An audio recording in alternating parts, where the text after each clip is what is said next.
The first time the sun really burned me wasn't out in a field or on some long road trip. It was in the middle of a Saturday market with the smell of grilled tilapia in the air and my husband's voice telling me our life together was over.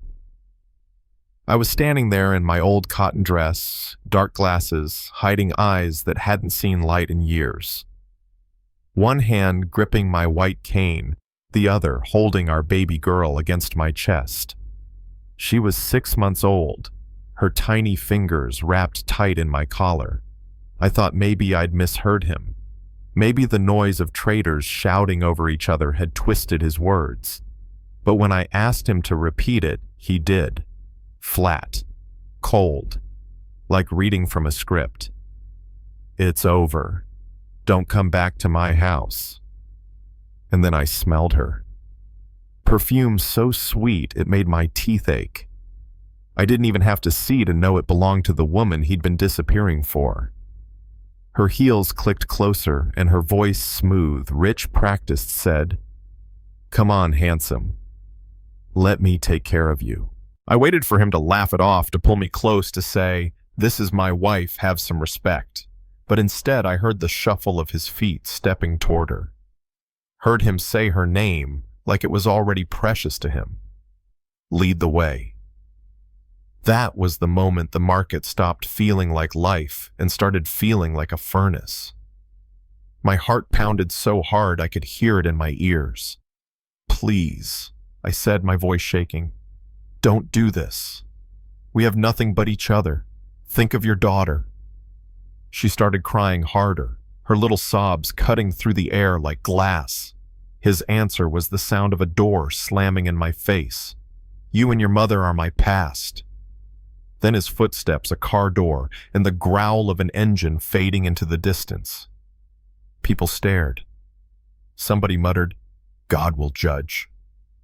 I just stood there, cane slipping from my hand, baby clinging to me. And that's when my phone buzzed in my pocket.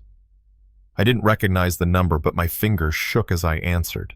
A calm male voice asked, "Is this Mrs. Elaine Porter?" "Yes," I said, not even sure my voice could be heard over the market. "My name is Michael Lane. I'm an attorney with Black Ridge Oil. We need to speak about your late parents' investment." The market noise seemed to drift away. I told him where I was.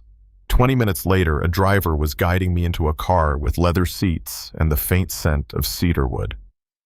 In his office that afternoon, Michael told me something so wild, I thought it was a scam. 20 years ago, my parents bought into Black Ridge Oil when it was just a fledgling company. Those shares had grown to be worth $500 million. And I, broke, abandoned, and blind, was their only heir. I signed papers. I couldn't see Michael reading each line slowly so I could follow. Then he said something else. "If you'd like, we can get you to a specialist in London. There's a chance your sight could be restored." That night I slept in a hotel bed so soft it felt like a lie. The next morning we boarded a plane. London was cold and sharp, the air biting my cheeks as Michael led me through the airport. At the hospital, a Nigerian-British surgeon named Dr. Eshin examined me with quiet focus. After what felt like an eternity, she said, "We can operate. It will be delicate, but I believe you could regain enough sight to see your child's face." I didn't even realize I was crying until Michael squeezed my hand. The surgery came fast. One moment I was lying under the bright hospital lights, drifting into anesthesia. The next, I was waking up with my eyes wrapped in heavy bandages. For days I had to wait, imagining what colors even looked like anymore, imagining the curve of my daughter's cheek. When the day finally came, Dr. Eshin unwrapped the bandages slowly. "Open your eyes," she said. Light seeped in like water under a door. At first it was just shapes and haze. Then, like a camera lens, adjusting, the world sharpened. And there she was, my little girl. Big brown eyes staring back at me, round cheeks, flushed, tiny mouth curling into a smile. My knees nearly gave out. "She's beautiful," I whispered. Back in the States, my husband, ex-husband, I guess, wasn't having such a storybook moment. The woman he'd left me for gone, along with his cash. And when the owner of the taxi he'd sold without permission came knocking, the police weren't far behind. 20 years in prison. I bought a mansion, opened 2 thriving businesses, and when Michael asked me to marry him a year later, I said yes. We had a son, and for the first time in years, I felt like life wasn't just something happening to me, it was mine to build. When my boy turned 1, I quietly paid off the taxi debt. The day my ex walked out of prison, I was waiting. He looked smaller somehow, his eyes dull. "Why are you here?" he asked. "Because I'm not cruel," I said. "You're still the father of my child, but you'll live with the consequences of your choices." He nodded, and I found him a job in one of my companies. Not glamorous work, but steady. Every paycheck stamped with my name was a reminder of that day in the market. Years passed.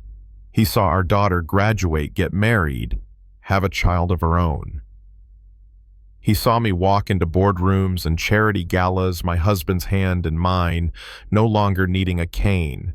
And maybe the hardest thing for him wasn't the prison sentence. It was knowing he'd thrown away the right to be part of my happiness.